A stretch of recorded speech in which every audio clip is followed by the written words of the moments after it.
అదేవిధంగా కాగిత కృష్ణప్రసాద్ గారు అనుబంధ ప్రశ్నలు, అదేవిధంగా కొన్ని చక్కటి సలహాలు సూచనలు చేశారు అధ్యక్ష. ఎంత దారుణమైన పరిస్థితి అంటే అధ్యక్ష, గత ప్రభుత్వం ఒక ప్రాఫిట్ మేకింగ్ కార్పొరేషన్ని, మా యాన్యువల్ టర్నోవర్ సుమారు 20,000 కోట్ల రూపాయలు అధ్యక్ష, 39,550 కోట్ల రూపాయలు రుణాలు చేసి గత ప్రభుత్వం రైతుకి ఇబ్బంది పడే విధంగా, రైతుకి ఖచ్చితంగా అవమానపరిచే విధంగా వ్యవహరించారు అధ్యక్ష.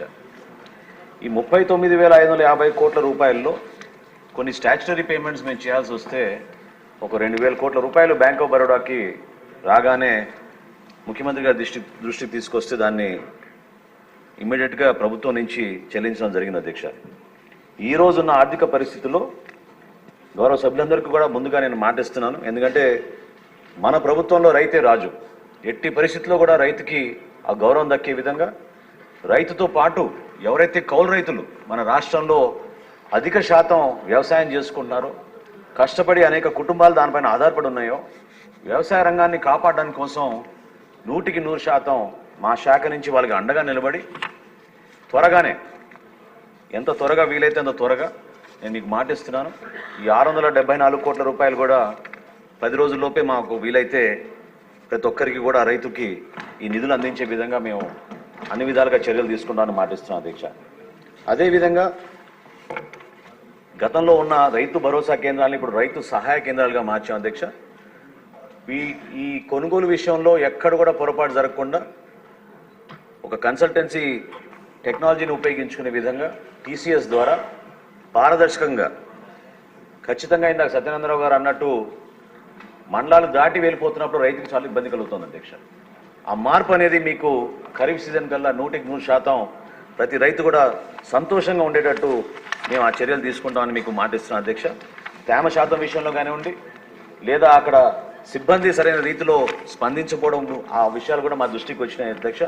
వీటన్నిటిపైన కూడా సమగ్రంగా మేము లోతుగా విచారించి తప్పకుండా నేను ఇందాక అన్నట్టు రైతుకే మేము ప్రాధాన్యత ఇచ్చి, రైతు మరొక్కసారి కష్టాల్లో ఉండకూడదనే ఉద్దేశంతో ఎన్ని ఆర్థిక ఇబ్బందులు ఉన్నాయి కూడా మన ప్రభుత్వం కష్టపడి ముందుకెళ్తున్నాం అధ్యక్ష.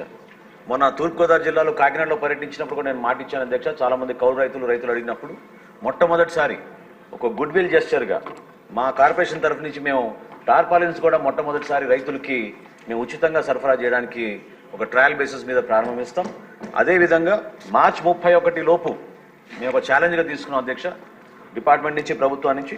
మార్చి 31 లోపు ఎట్టి పరిస్థితుల్లో కూడా ఈ 39,550 కోట్ల రూపాయల రుణాలని మేము 10,000 కోట్లు మేము చెల్లించేటట్టు మేము ఆ కార్పొరేషన్ నుంచి చర్యలు తీసుకుని తప్పకుండా రైతులకు అండగా నిలబడతామని మీ అందరికీ కూడా గౌరవ సభ్యులు తెలుపుకుంటూ, వాళ్ళు ఇచ్చిన సలహాలు తప్పకుండా మేము నోట్ చేసుకున్నాం అధ్యక్ష. ఖచ్చితంగా ట్రాన్స్పరెంట్గా ఒక అద్భుతమైన కార్యక్రమాన్ని రైతు కోసం, అదేవిధంగా వినియోగదారుడి కోసం అన్ని విధాలుగా మేలైన సరఫరా చేసేటట్టు మేము తప్పకుండా చర్యలు తీసుకుంటామని మీ ద్వారా తెలుపుతున్నాను అధ్యక్ష.